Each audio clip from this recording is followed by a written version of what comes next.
কিন্তু আমরা দেখলাম যখন মাদ্রাসায় চাকরি করার জন্য মাদ্রাসা সার্ভিস কমিশনে পাস করা ছেলে মেয়েরা অনশনে বসলো, দুদিনের মাথায়, দিনের বেলা নয়, সাংবাদিকদের সামনে নয়, রাতের অন্ধকারে পুলিশ গুন্ডার ভূমিকা পালন করে হাঁটুর গুঁতো দিয়ে লাঠির খোঁচা দিয়ে অনশন মঞ্চ ভেঙে দিয়ে তাদেরকে সেখানে তুলে দেওয়া হলো। এবং শুধু তাদেরকে তুলে দিয়েই পুলিশ ক্ষান্ত হয়নি, তারা আমাকে ফোন করেছিল ফজরের নামাজের পরে। আমি তাদেরকে বলেছিলাম, তোমরা টিপু সুলতান মসজিদের মধ্যে বসে নামাজ কালাম পড়ো, আমি গিয়ে তোমাদের সাথে কথা বলবো।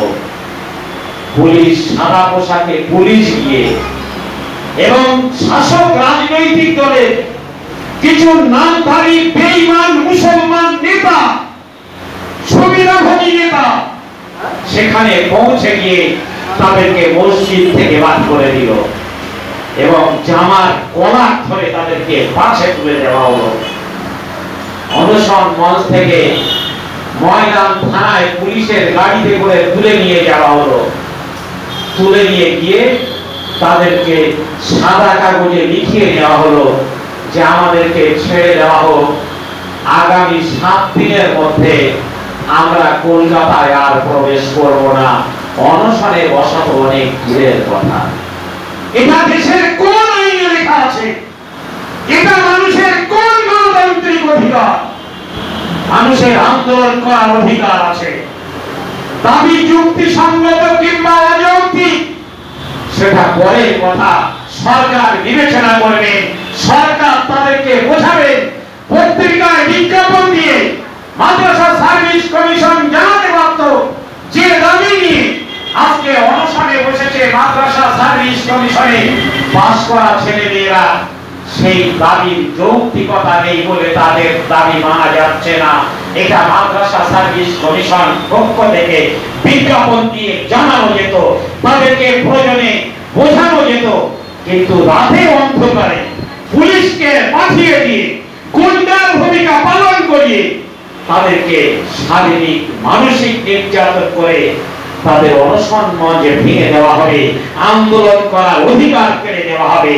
এই অধিকার কেড়ে নেওয়ার ক্ষমতা কোন রাজ্য সরকারের নেই, কোন পুলিশের নেই। কেননা এই অধিকার দিয়েছে আমাদের দেশের সংবিধান। সেই অধিকারের বলেই কিন্তু আমাদের ছেলেমেয়েরা, আমাদের ভাই বোনেরা তারা অনশন করতে গিয়েছিল। দিতে পারোনি মুখ্যমন্ত্রী, তুমি তো সেখানে পুলিশ পাঠিয়ে দাওনি। তোমার পুলিশ বাহিনী এসে তাদের উপরে তো লাঠি দিয়ে আক্রমণ করেনি। যদি আক্রমণ করতো আমরাও তার প্রতিবাদ করতাম। কিন্তু কি এমন হলো যে মাদ্রাসা সার্ভিস কমিশনের পাস করা ছেলে মেয়েদেরকে দুদিনের মধ্যে তাদেরকে সেখান থেকে উদ্ধার করে দিতে হলো। কলকাতার ফুটপাত গুলোতে বসার সামান্যতম সুযোগগুলো কিন্তু তাদেরকে দেওয়া হচ্ছে না। আজকে এই জায়গায় আমরা এসে দাঁড়িয়েছি। আসন্ন লোকসভা নির্বাচন জিজ্ঞাসা করা হবে, তাহলে তৃণমূলের পুলিশ আপনাদের মারছে, তৃণমূল সরকার আপনাদের চাকরি দিচ্ছে না, ওবিসি সংরক্ষণ পশ্চিমবাংলায় কার্যকরী হচ্ছে না, সংরক্ষণ থাকা সত্ত্বেও উচ্চ শিক্ষায় মুসলিম ছেলে মেয়েরা ওবিসি সার্টিফিকেট দেখিয়ে তারা মেডিকেল ইঞ্জিনিয়ারিং এ ভর্তি হওয়ার সুযোগ পাচ্ছে না, যেখানে বিভিন্ন রাজ্যে দিল্লিতে ইমাম সাহেবরা 18,000 টাকা ভাতা পাচ্ছে, যেখানে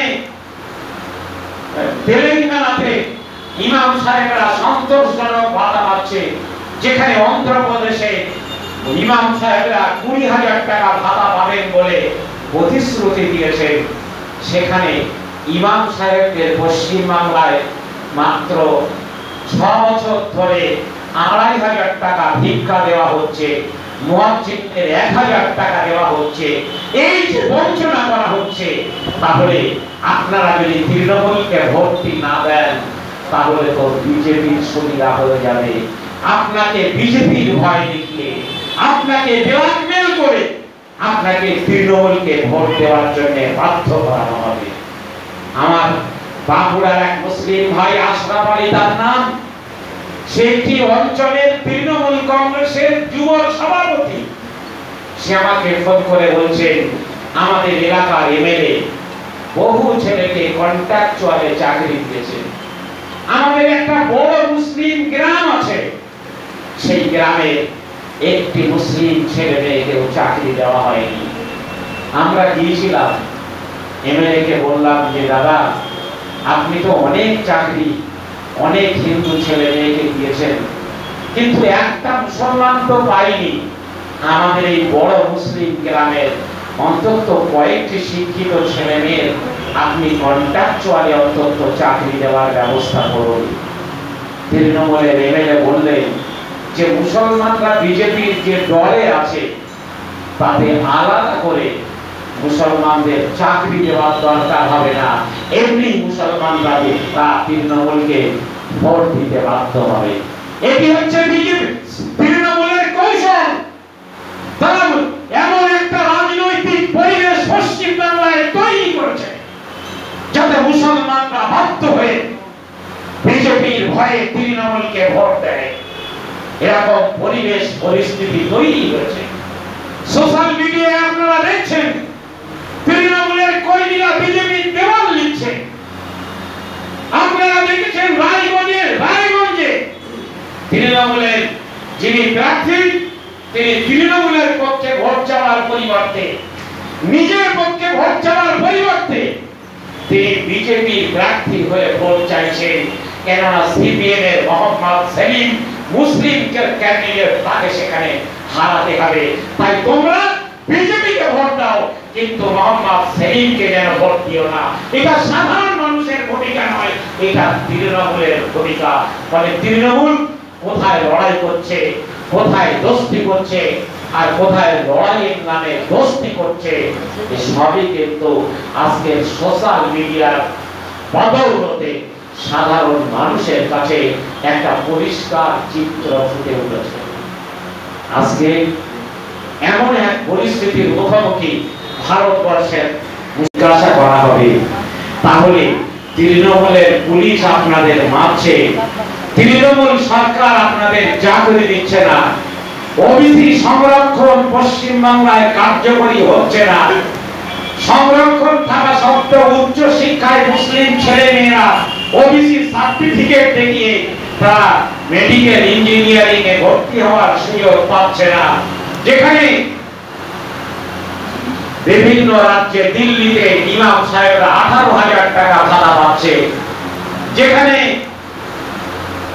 তেলেঙ্গানাতে ইমাম সাহেবরা সন্তোষজনক ভাড়া পাচ্ছে, যেখানে অন্ধ্রপ্রদেশে ইমাম সাহেবরা 20,000 টাকা ভাড়া পাবেন বলে প্রতিশ্রুতি দিয়েছেন, সেখানে ইমাম সাহেবদের পশ্চিম বাংলায় মাত্র 6 বছর ধরে 2,500 টাকা ভিক্ষা দেওয়া হচ্ছে, মুয়াজ্জিনদের 1,000 টাকা দেওয়া হচ্ছে। এই যে বঞ্চনা করা হচ্ছে, তাহলে আপনারা যদি তৃণমূলকে ভোটটি না দেন তাহলে তো বিজেপির সুবিধা হয়ে যাবে। আপনাকে বিজেপির ভয় দেখিয়ে, আপনাকে ব্ল্যাকমেল করে আপনাকে তৃণমূলকে ভোট দেওয়ার জন্য বাধ্য করানো হবে। আমার বাঁকুড়ার এক মুসলিম ভাই আশরাফ আলী তার নাম, সে একটি অঞ্চলের তৃণমূল কংগ্রেসের যুব সভাপতি। সে আমাকে ফোন করে বলছেন, আমাদের এলাকার এমএলএ বহু ছেলেকে কন্ট্রাকচুয়ালে চাকরি দিয়েছে। আমাদের একটা বড় মুসলিম গ্রাম আছে, সেই গ্রামে একটি মুসলিম ছেলে মেয়েকেও চাকরি দেওয়া হয়নি। আমরা গিয়েছিলাম, এমএলএ কে বললাম যে দাদা, আপনি তো অনেক চাকরি অনেক হিন্দু ছেলে মেয়েকে দিয়েছেন, কিন্তু একটা মুসলমান তো পাইনি। আমাদের এই বড় মুসলিম গ্রামের অন্তত কয়েকটি শিক্ষিত ছেলে মেয়ের আপনি কন্ট্রাকচুয়ালি অন্তত চাকরি দেওয়ার ব্যবস্থা করুন। তৃণমূলের এমএলএ বললেন যে মুসলমানরা বিজেপির যে দলে আছে তাতে আলাদা করে মুসলমানদের চাকরি দেওয়ার দরকার হবে না, এমনি মুসলমানরা তৃণমূলকে ভোট দিতে বাধ্য হবে। এটি হচ্ছে বিজেপি তৃণমূলের কৌশল। তারা বাংলায় তৈরি করেছে যাতে মুসলমানরা বাধ্য হয়ে বিজেপির ভয়ে তৃণমূলকে ভোট দেয়। এরকম পরিবেশ পরিস্থিতি তৈরি হয়েছে। সোশ্যাল মিডিয়ায় আপনারা দেখছেন তৃণমূলের কর্মীরা বিজেপির দেওয়াল লিখছে। আপনারা দেখেছেন রায়গঞ্জে তৃণমূলের যিনি প্রার্থী তিনি তৃণমূলের পক্ষে ভোট চাওয়ার পরিবর্তে নিজের পক্ষে ভোট চাওয়ার পরিবর্তে তিনি বিজেপির প্রার্থী হয়ে ভোট চাইছেন। কেননা সিপিএম এর মোহাম্মদ সেলিম মুসলিম ক্যান্ডিডেট, তাকে সেখানে হারাতে হবে। তাই তোমরা বিজেপিকে ভোট দাও, কিন্তু মোহাম্মদ সেলিমকে যেন ভোট দিও না। এটা সাধারণ মানুষের ভূমিকা নয়, এটা তৃণমূলের ভূমিকা। ফলে তৃণমূল কোথায় লড়াই করছে, কোথায় দোস্তি করছে, আর কোথায় লড়াইয়ের নামে দোস্তি করছে, সবই কিন্তু আজকের সোশ্যাল মিডিয়ার বদৌলতে সাধারণ মানুষের কাছে একটা পরিষ্কার চিত্র ফুটে উঠেছে। আজকে এমন এক পরিস্থিতির মুখোমুখি ভারতবর্ষের। Press the bell icon on the